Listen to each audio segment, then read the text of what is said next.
Hi, good morning. It's Saturday morning and I'm here by myself, so it's perfectly quiet unless my dog decides to get up because she did just get sick. But I wanted to do a video today. I've been thinking a lot about my parents lately. I had older parents. My mom didn't have me till she was 33, which was a little older than my friends' parents for the time period. Most people were having their kids in their 20s and then they were pretty much done. Um, but they had some struggles with a stillborn. My older brother was born deceased, um, and they just couldn't conceive after that. And I think, mom always thought that it was like mental, like terrified to try to do it again.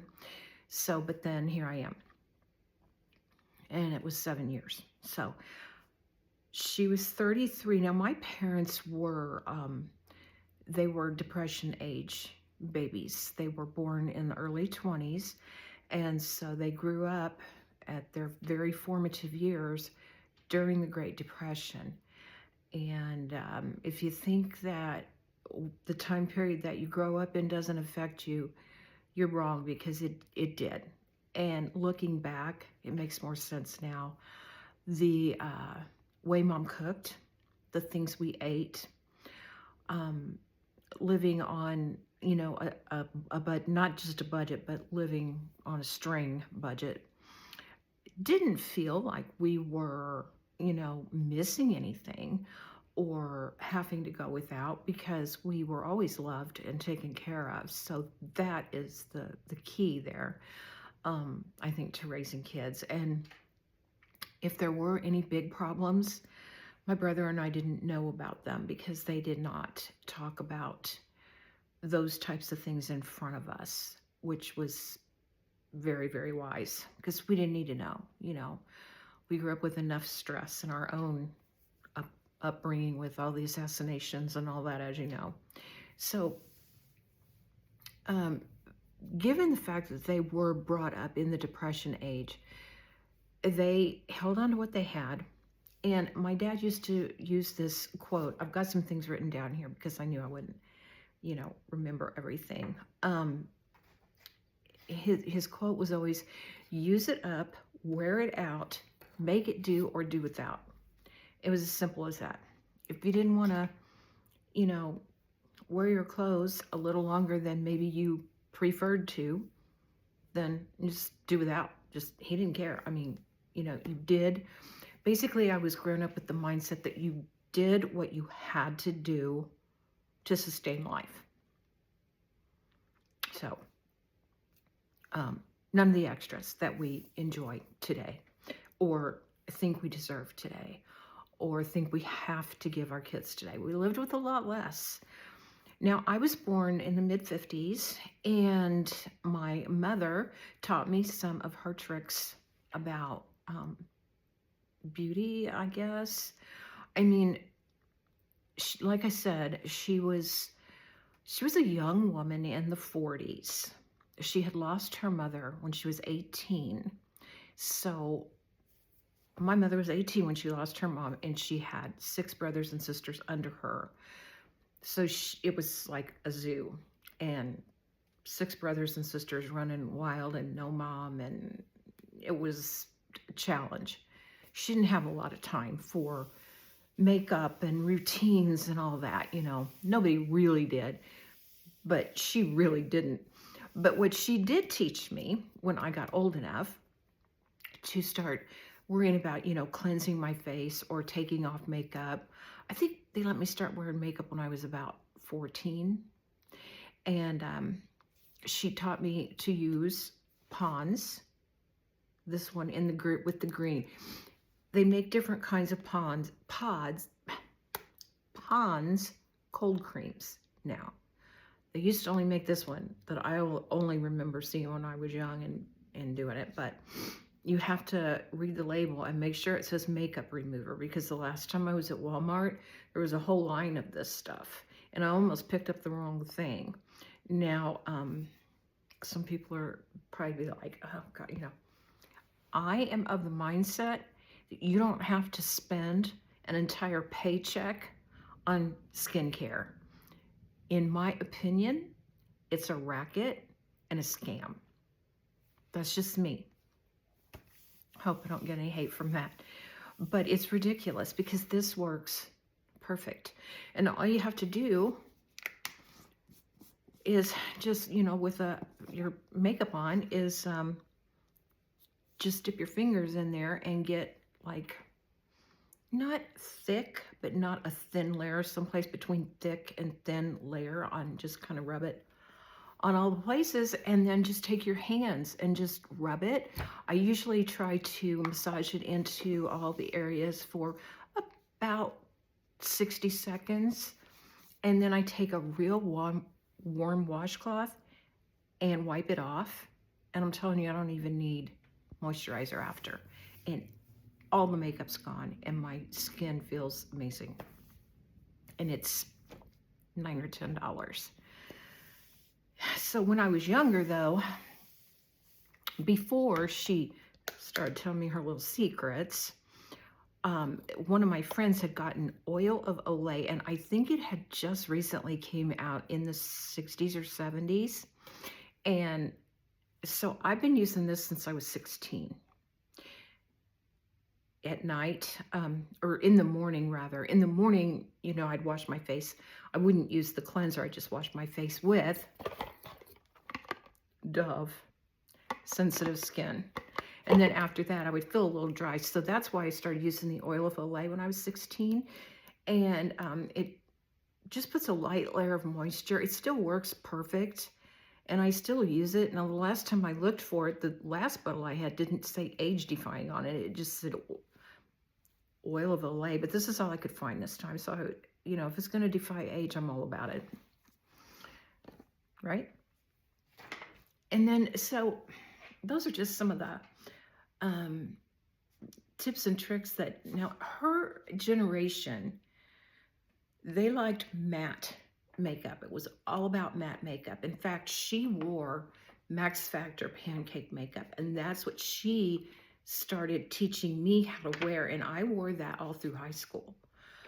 You just applied it with it was like a pancake, and it was a porous sponge that came with it, and you got the sponge wet, and you just dipped it in there however much you wanted and put that on, and it was completely matte. And if you got oily during the day, you just blot with some powder or something, but usually you were good to go. I mean, it was on there. And that's what she wore. And that's how she taught me to start putting on makeup. Lips, I never did lips. She did. But she was a young woman and started dating in the 40s. And it was the war. And she told stories about how her and her girlfriend would go to I think she called it the USO. And it was where they had the bands play, and they had, the beer, and the guys would be in the club before they got shipped overseas. And she said, it could have gone really bad, that situation. And I'm sure that some people didn't come out of it unscathed. But she said for her and her group, it was just a fun way to spend a Friday and Saturday evening and say goodbye to the guys, give them a dance, give them a smooch, let them buy you a beer, and then, no strings. It sounds like a great time, other than, it was war. And so she was big on brows. She had, I think they were Maybelline brow pencils that came 2 in a pack. And they just looked like pencils, like red pencils. She used the brown color. And there wasn't really anything to them. She'd just wear them down until they were like that. And she'd just fill them in a little bit. Lips were always red. Nails were always red. My mom always did her nails. They might have been chipped and needed done constantly because there wasn't base coat and top coat at the time. But her nails were always painted red. when she was passing away, she lived to be 91. And when she was passing away, I asked her, I said, do you want, because she didn't have any nail polish on. And I said, do you want me to paint your nails? And she said, yeah. So I let her pick. I had a couple colors, like a pink and a red. And she, of course, she chose the red. So I painted her nails red. And then after it was all said and done, she passed. And we had the funeral and the showing. They had taken the red nail polish off and put on lilac, which was totally not her. But I mean, you know, what am I going to do? Just something I remember. And then what we had for dinners, being raised by Depression era people. It wasn't good, and it wasn't a lot. And she knew that my brother and I didn't like some of our friends, you know, they had the younger parents and they were fixing tacos at home, pizza at home, you know, a lot of the stuff that we eat now. Their moms would make lasagna. We had never had that before. But some of the things that we did have, and Mom, bless her heart, again, she lost her mom when she was 18, so she didn't, and her mom had been sick like forever.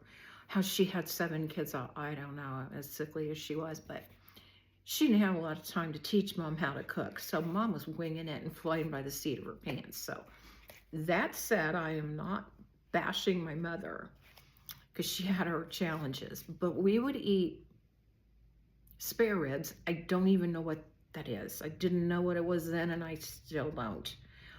And she'd put sauerkraut and mashed potatoes with it. She'd make meatloaf, but it was nothing fancy. It was hamburger shaped into a loaf. There was nothing else like in it. Salt and pepper. Glorified hamburgers. We had hamburgers a lot. She always filled in dinners with a salad with Italian dressing, wishbone Italian dressing. It was one of the only ones that they had for a long time. That, and I think there was a French. Not sure that ranch was around just yet. Maybe it was, I'm not sure. She made chicken legs a lot because they were cheap. Sloppy Joes she would make with hamburger and just ketchup, and that's it. So it was very, very simple. It filled our bellies, obviously, kept us alive. And they did what they had to do with what they had. I am told by history that the 70s, the early 70s, was a tough time economically. There was a lot of people who were really struggling. Again, at the time, we didn't feel it because we were protected from it, as we should have been. But these are the things that I notice now that we did because of that time period. We had a lot of bread, had a lot of biscuits. Yeah, the menu was repetitive and only consisted about 4 or 5 things. So as we, you know, grew up and got out and went to other people's houses for dinner and stuff like that, my brother and I realized there was a whole new world out there that, you know, we hadn't been exposed to at all. So, but yeah, the skincare thing, it's a scam. Just, you know, use Dove soap, use Pond's cold cream. I'm telling you, this stuff is like a miracle. And forget about all the, what is it, Medicube and all the whole line of things. And if you buy this thing from them, then you really need to follow up and buy this and this. No, I'm not doing that. So I guess that's a little bit of the depression age that rubbed off on me. So yeah, so let's have a conversation. Anybody else, were they raised by Depression era parents?